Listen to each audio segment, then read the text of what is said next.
এবার আসুন আমরা দেখি প্রশ্ন উত্তরে সহজ তাওহীদ শিক্ষা ১৪তম পর্ব। আর সেখানে আছে নবী করিম সাল্লাল্লাহু আলাইহি সাল্লামের দিন ব্যতীত অন্য কোনো ধর্ম গ্রহণ করা হবে কিনা। হ্যাঁ, মুহাম্মদ সাল্লাল্লাহু আলাইহি সাল্লামের দিন ব্যতীত অন্য কোনো দিন গ্রহণ করা হবে না।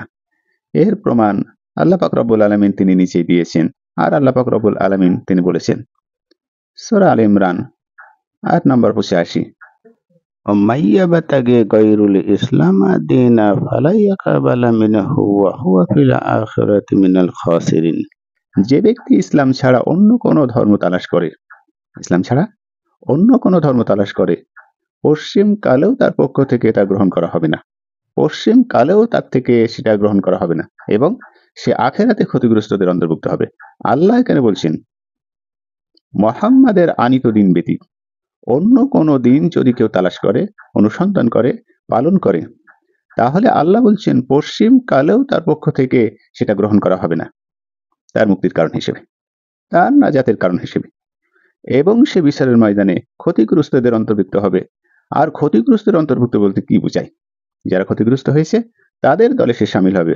উদাহরণস্বরূপ ফিরাউন, নমরুদ, উবাই বিন খলব, হামান এবং কারুন, তাদের সাথে তার শামিল হতে হবে, যারা জাহান্নামে যাবে চিরস্থায়ীর জন্য।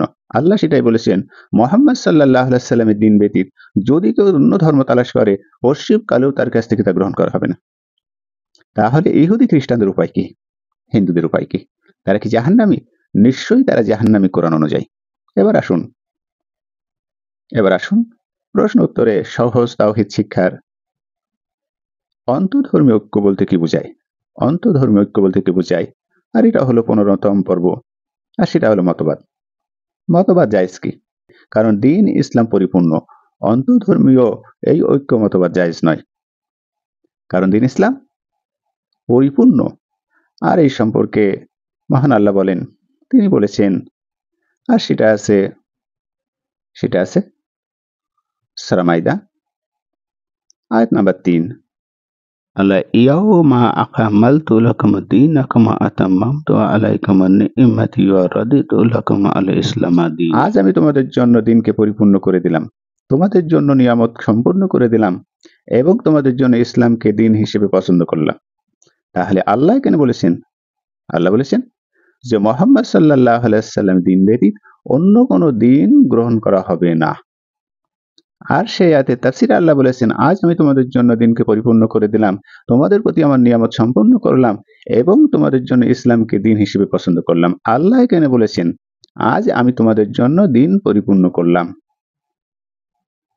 তাহলে এখানে পরিষ্কার হচ্ছে যে মুহাম্মদ সাল্লাল্লাহু আলাইহি সাল্লামের এই শতাব্দীতে ইসলাম পূর্ণ অঙ্গ পরিপূর্ণ হলো। তাহলে পরোক্ষভাবে বোঝা যাচ্ছে যে আদম আলাইহিস সালামের অবস্থায় শরীয়ত ছিল, ইসলাম ছিল। অবশ্যই নবুয়ত পেয়েছেন নূহ আলাইহিস সালাম। তাই আল্লাহ এখানে বলেছেন আজ আমি তোমাদের জন্য দিন হিসেবে পরিপূর্ণ করলাম। এবং আজ পরিপূর্ণ বলতে কি বোঝায়? তাহলে বোঝা গেল যে পরিপূর্ণতা নবী করিম সাল্লাল্লাহু আলাইহি ওয়াসাল্লামের আমলে দিয়েছেন, এবং আগে ছিল অপূর্ণতা। তোমাদের প্রতি আমি নিয়ামত সম্পূর্ণ করলাম, তাহলে বোঝা গেল নিয়ামত ছিল কিন্তু অসম্পূর্ণ ছিল। তাহলে ইসলাম ছিল, আস্তে আস্তে ইসলাম ধাপে ধাপে পরিপূর্ণ করা হলো এই শতাব্দীতে। তাহলে নূহ আলাইহিস সালাম, ইব্রাহিম আলাইহিস সালাম, ঈসা আলাইহিস সালাম, মুসা আলাইহিস সালাম, আরো অসংখ্য নবীদের কথা আমরা জানি। আর কোরআনে এসেছে 25 জন নবীর কথা। তাহলে আমরা এখানে প্রমাণ পেলাম যে ইসলাম প্রাচীন কাল থেকে ছিল, এবং এই মুহাম্মদ সাল্লাল্লাহু আলাইহি সাল্লামের এই শেষ জামানায় তেনাকে নবুয়ত দিয়ে ইসলাম পরিপূর্ণ পূর্ণাঙ্গ করা হলো। তাহলে 1400 বছর পূর্বে ইসলাম এসেছে, এটা ভুল কথা। অতএব ইসলামের সাথে অন্য কোনো দিন যুক্ত করা কোনো প্রয়োজন নেই। এছাড়া মহান আল্লাহর দিন ইসলাম ব্যতীত অন্য কোনো দিন পশ্চিম কালেও তা গ্রহণ করা হবে না, এটা আল্লাহ পাক রব্বুল আলামিন বলেছেন। এবং আল্লাহ পাক রব্বুল আলামিন তিনি আরো বলেছেন, আর সেটা আছে সূরা আলে ইমরান আয়াত নম্বর 85, ومن يبتغي غير الإسلام دينا فلن يقبل منه وهو في الآخرة من الخاسرين। যে ব্যক্তি ইসলাম ছাড়া অন্য কোনো দিন তালাশ করলো, পশ্চিম কালেও তার পক্ষ থেকে সেটা গ্রহণ করা হবে না, এবং আখিরাতে সে ক্ষতিগ্রস্তদের অন্তর্ভুক্ত হবে, যারা ক্ষতিগ্রস্ত হয়েছে। এরপর আসুন মুহাম্মদ সাল্লাল্লাহু আলাইহি ওয়াসাল্লাম তেনার একটি হাদিস দেখি আমরা। আর সেই হাদিসটি আছে মুসলিম শরীফে। মুহাম্মদ সাল্লাল্লাহু আলাইহি ওয়াসাল্লাম বলেছেন, মুহাম্মাদের জীবন সেই সত্তার হাতে। মুহাম্মদ সাল্লাল্লাহু আলাইহি ওয়াসাল্লাম বলছেন, মুহাম্মাদের জীবন সেই সত্তার হাতে যার কসম করে বলছি, এই উম্মতের যে কেউ ইহুদি হোক অথবা নাসারা আমার কথা শুনছে অথবা আমার রিসালাতের প্রতি ঈমান না এনে মৃত্যুবরণ করেছে, আমার প্রতি ঈমান না এনে মৃত্যুবরণ করেছে, আমার পথ না ধরে মৃত্যুবরণ করেছে, সে হবে জাহান্নামের অধিবাসী, জাহান্নামীদের অন্তর্ভুক্ত। আর জাহান্নামীদের অন্তর্ভুক্ত বলতে যারা জাহান্নামের ফয়সালা হয়েছে তাদের দলে শামিল হবে। চিন্তা করেন, মুহাম্মদ সাল্লাল্লাহু আলাইহি ওয়াসাল্লামের শরিয়ত যারা গ্রহণ করলো না তারা জাহান্নামে যাবে, এটা মুহাম্মদ সাল্লাল্লাহু আলাইহি ওয়াসাল্লাম বলেছেন। আর সেটা প্র্যাকটিক্যালে প্রমাণ হবে কিয়ামতের ময়দানে। এবার আসুন, ঈমানের রোকন কয়টি? আর এটা হলো সহজ তাওহীদ শিক্ষার ১৬তম পর্ব। ঈমানের রোকন কয়টি এবং কি কি? ঈমানের রোকন কয়টি? আর ঈমানের রোকন হলো ৬টি। ঈমানের রোকন ৬টি। সেগুলি হচ্ছে, ১ নাম্বার, আল্লাহর প্রতি ঈমান আনা। আল্লাহর প্রতি ঈমান আনা। আর ঈমান আনার অর্থ হচ্ছে পরিপূর্ণ আল্লাহর উপর নির্ভর করা এবং নিজেকে সুখে দেওয়া। তার প্রতি বিশ্বাস রাখা যে আমার জীবন, আমার মরণ, আমার হায়াত, আমার সবকিছু নিয়ন্ত্রণকারী একমাত্র আল্লাহ। আমার নিজেকে সুখে দিলাম। যেমন উদাহরণস্বরূপ, একজন মহিলা বিবাহ করলো একজন পুরুষকে, আর তার কাছে সে পূর্ণাঙ্গভাবে সুখে দিল, সে তার গোলামি করলো। এখানে প্রথম শর্ত হচ্ছে আল্লাহর প্রতি ঈমান আনা। দ্বিতীয় শর্ত হচ্ছে, যেহেতু আল্লাহর পর ঈমান এনেছি, তাই আল্লাহ বলেছেন তার ফেরেশতা আছে, তার ফেরেশতাগুলোর প্রতি ঈমান আনা। ৩ নম্বর শর্ত, আল্লাহর প্রতি ঈমান এনেছি, বিশ্বাস করেছি আল্লাহকে, তাই তার কিতাব সমূহের প্রতি ঈমান আনা। এবং ৪ নম্বর শর্ত, আল্লাহর প্রতি ঈমান এনেছি, আল্লাহকে বিশ্বাস করেছি, তাই তার রাসূলগণের প্রতি ঈমান আনা। ৫ নম্বর শর্ত, আল্লাহর প্রতি ঈমান এনেছি, আল্লাহকে বিশ্বাস করেছি, তাই আখিরাতের প্রতি ঈমান আনা। ৬ নম্বর শর্ত, আল্লাহর প্রতি ঈমান এনেছি, আল্লাহকে বিশ্বাস করেছি, তাই তাকদীরের ভালো মন্দর প্রতি ঈমান আনা। তাহলে ঈমানের ৬টি রুকন হলো একজন মুসলিমের ঈমানের পরিপূর্ণতার মূল কারণ। কোরআনুল কারীম এবং সহিহ হাদিসের বক্তব্য অনুযায়ী উক্ত রুকন সমূহের প্রত্যেকটির প্রতি ঈমান না আনা পর্যন্ত কারোর ঈমান পূর্ণ হবে না, কারোর ঈমান পূর্ণ হবে না। যে ব্যক্তি এগুলোর কোনো একটি অস্বীকার করলো, সে ঈমানের গণ্ডি থেকে বের হয়ে যাবে। তাহলে আপনি চিন্তা করুন, ঈমানের ধারাবাহিকতা আপনার ভেতরে কয়টা বিদ্যমান আছে আর কয়টা নেই। এবার আসুন, আল্লাহ পাক রব্বুল আলামিন তিনি বলেছেন সূরা বাকারা আয়াত নাম্বার ২৮৫, তিনি বলেছেন, আমানা রাসূলু বিমা উনজিলা ইলাইনা মির রাব্বি ওয়াল মুমিনিন কুলু আমান্না বিল্লাহি ওয়া মালাইকাতিহি ওয়া কুতুবিহি ওয়া রাসূলিহি লা নুফাররিকু বাইনা আহাদিম মির রাসূলি ওয়া কুলু মা সামি'না ওয়া আতানা ওয়া গুফরানাকা ওয়া রাব্বানা ওয়া ইলাইকাল মাসির। রাসূলদের নিকট তার প্রতিপালকের নিকট থেকে যে ওহী অবতীর্ণ করা হয়েছে, আল্লাহ বলছেন রাসূলদের নিকট তার প্রতিপালকের পক্ষ থেকে যে ওহী অবতীর্ণ হয়েছে, আল্লাহ তাকে এবং মুমিনগণের মনে প্রাণে বিশ্বাস করেছেন। তারা সবাই ঈমান এনেছেন আল্লাহর প্রতি, তার ফেরেশতাদের প্রতি, তার কিতাবসমূহের প্রতি এবং তার রাসূলগণের প্রতি। তারা বলে, ঈমানদাররা বলে, আমরা তার রাসূলগণের মধ্যে কোনো তারতম্য করি না। তারা আরো বলে, আমরা শুনেছি এবং মেনে নিয়েছি। এবং বলে, হে আমাদের পালনকর্তা, আমরা আপনার কাছে ক্ষমা চাই এবং আপনারও নিকটই আমাদের প্রত্যাবর্তন হবে। তাহলে আল্লাহ এখানে সংজ্ঞা দিচ্ছেন মুসলমানের এবং মুমিনদের, যে মুসলমান এবং মুমিনদের সংজ্ঞা হচ্ছে রাসূলের নিকট তার প্রতিপালকের পক্ষ থেকে যে ওহী অবতীর্ণ হয়েছে তাকে তিনি এবং মুমিনগণ মনে প্রাণে বিশ্বাস করেছেন। তারা সবাই মানেন আল্লাহর প্রতি, তার ফেরেশতাদের প্রতি, তার কিতাবসমূহের প্রতি এবং তার রাসূলগণের প্রতি। এবং তারা আরো বলে যে আমরা তার রাসূলগণের মধ্যে কোনো তারতম্য করি না। তারা এটাও বলে যে আমরা শুনেছি ও মেনে নিয়েছি। আমরা শুনেছি, মেনে নিয়েছি। হে আমাদের পালনকর্তা, আপনার কাছে আমরা ক্ষমা চাই এবং আপনারও নিকট আমাদের প্রত্যাবর্তন হবে। এটা হচ্ছে মুমিনদের সংজ্ঞা। তাছাড়া রাসূল সাল্লাল্লাহু আলাইহি সাল্লামকে ঈমান সম্পর্কে জিজ্ঞাসা করা হলে রাসূল সাল্লাল্লাহু আলাইহি সাল্লামকে ঈমান সম্পর্কে জিজ্ঞাসা করা হলো। আর মুহাম্মদ সাল্লাল্লাহু আলাইহি সাল্লাম তিনি বললেন, আর সেটা আছে মুসলিম শরীফের হাদিস। আমরা দেখতে পাই মুসলিম শরীফের হাদিসে। সেখানে বলা হয়েছে, ঈমান হচ্ছে আল্লাহর প্রতি, তার ফেরেশতার প্রতি, তার কিতাবসমূহের প্রতি এবং তার রাসূলের প্রতি এবং তাকদীরের ভালো-মন্দর প্রতি বিশ্বাস স্থাপন করা হলো ঈমান। তাহলে কোরআন আর সহিহ হাদিসের ভিত্তিতে ঈমানের সংজ্ঞা হলো ৬টি। এই ৬টি সংজ্ঞার ভেতরে যদি একটি সংজ্ঞা ছেড়ে দেয়, তাহলে সে ঈমানদার নয়, বেঈমান। ঈমানদার নয়, বেঈমান। এবার আসুন সহজ তাওহীদ শিক্ষার ১৭তম পর্ব। আর সেখানে আছে ঈমানের এই ৬টির মূলনীতির দাবি কি? ঈমানের এই ৬টি মূলনীতির দাবি কি? আল্লাহর প্রতি ঈমানের দাবি হচ্ছে তিনি আরশের উপরে আছেন, তিনি আরশের উপর আছেন। আল্লাহর প্রতি ঈমানের দাবি হচ্ছে আল্লাহ তিনি আরশের উপর আছেন। তার স্বীকৃতি দিতে হবে, আল্লাহ তিনি আরশের উপর আছেন, তার স্বীকৃতি দিতে হবে। এটা প্রথম ঈমানের দাবি। তার রবুয়াত, তার উলিয়াত এবং তার সুন্দর নামসমূহ ওই গুণাবলীরও স্বীকৃতি দিতে হবে। তার রুবিয়াত ও উলিয়াত এবং তার সুন্দরতম নামসমূহ ও গুণাবলীর স্বীকৃতি দিতে হবে।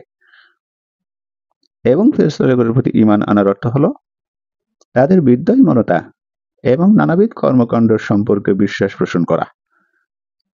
আমরা কথা বলছি ঈমানের ৬টি মূলনীতির দাবি নিয়ে।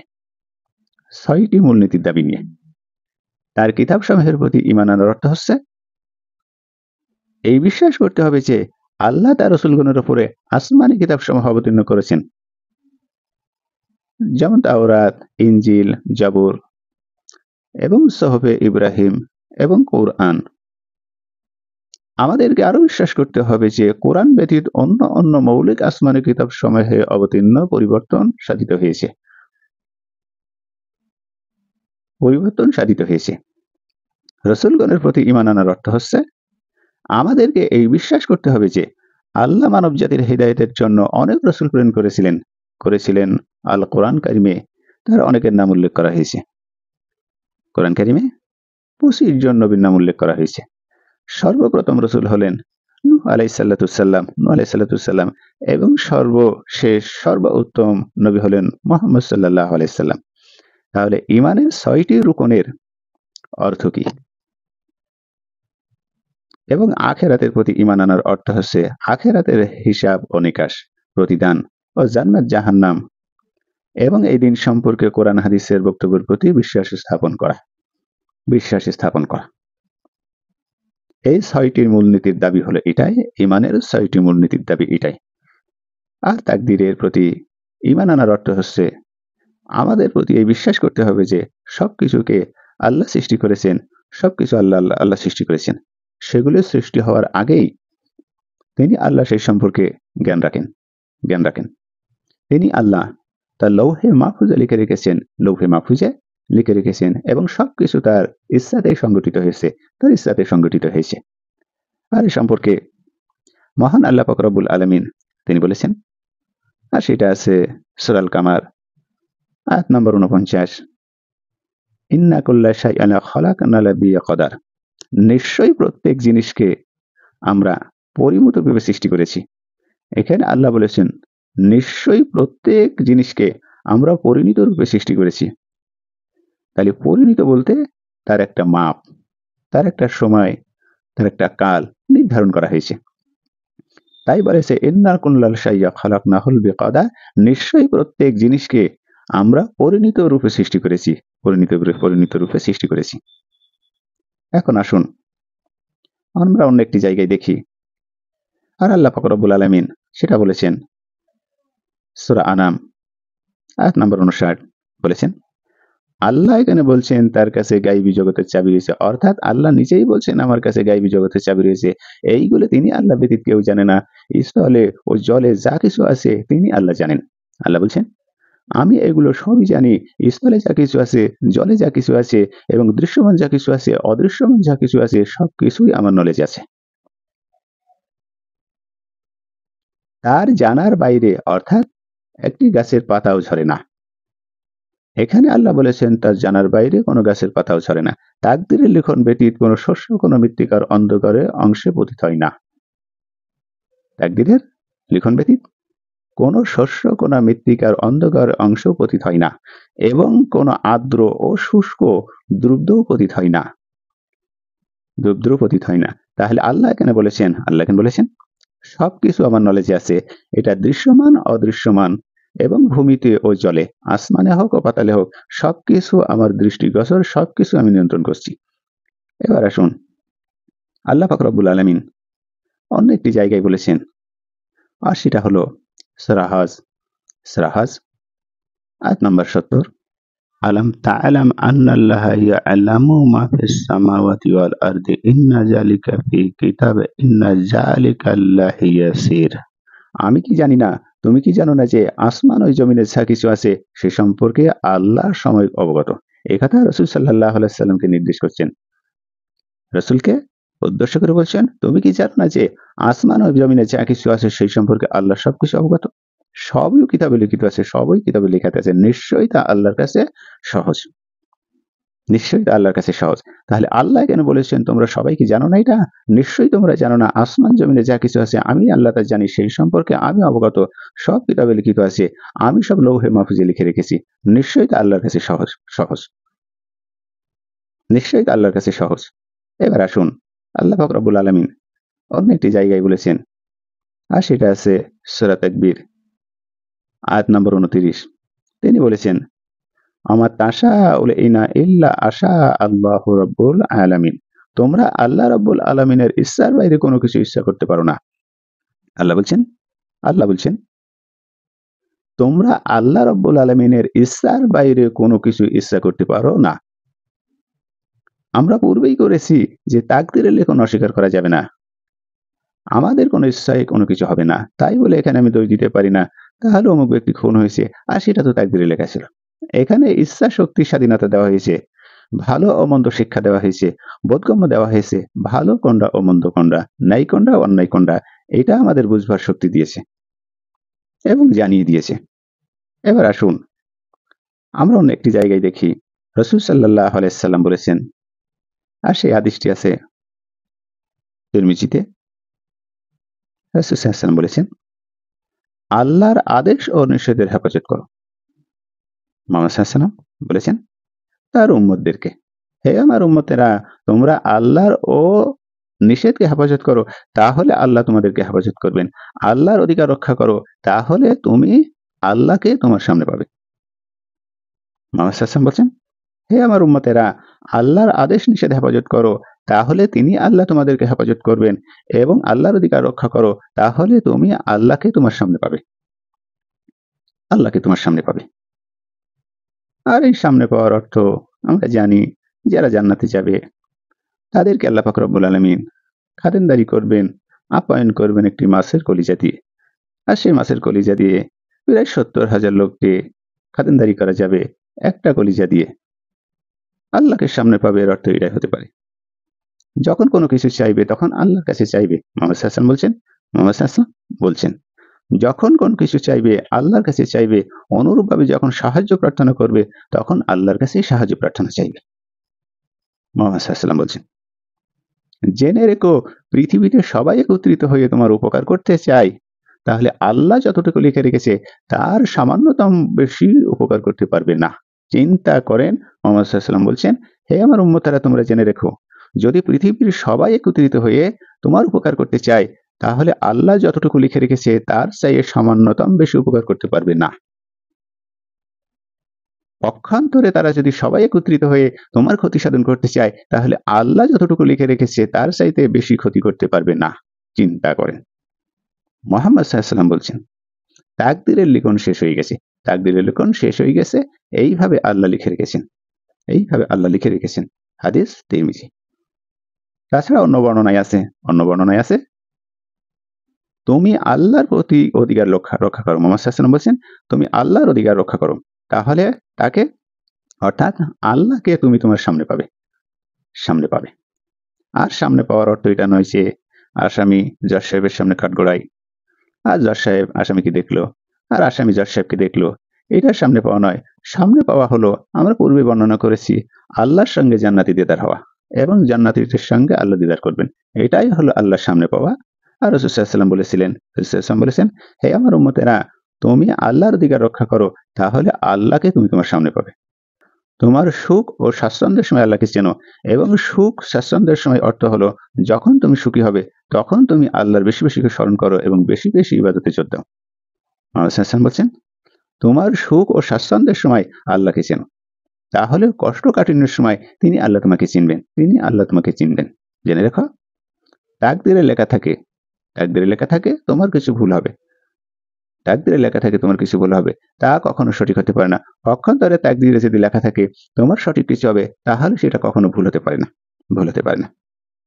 মুহাম্মদ সাল্লাল্লাহু আলাইহি ওয়াসাল্লাম বলছেন, জেনে রেখো, ধৈর্যের সাথেই রয়েছে দ্রুত বিজয়। দুঃখ কষ্টের সাথে রয়েছে আনন্দ, এবং জটিলতার সাথে রয়েছে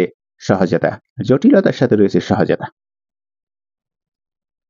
তাহলে আমরা সহজ তাওহীদ শিক্ষার 17 নং পর্ব এবং ঈমানের 6টি মূলনীতির দাবি কি, তার সংক্ষিপ্ত বিবরণ আমরা উপস্থাপন করার চেষ্টা করলাম। আল্লাহ পাক রব্বুল আলামিন আমাদেরকে ঈমান গুণ রক্ষা করার জন্য তৌফিক ও ইনায়াত দান করুন। সকলে বলুন আমিন।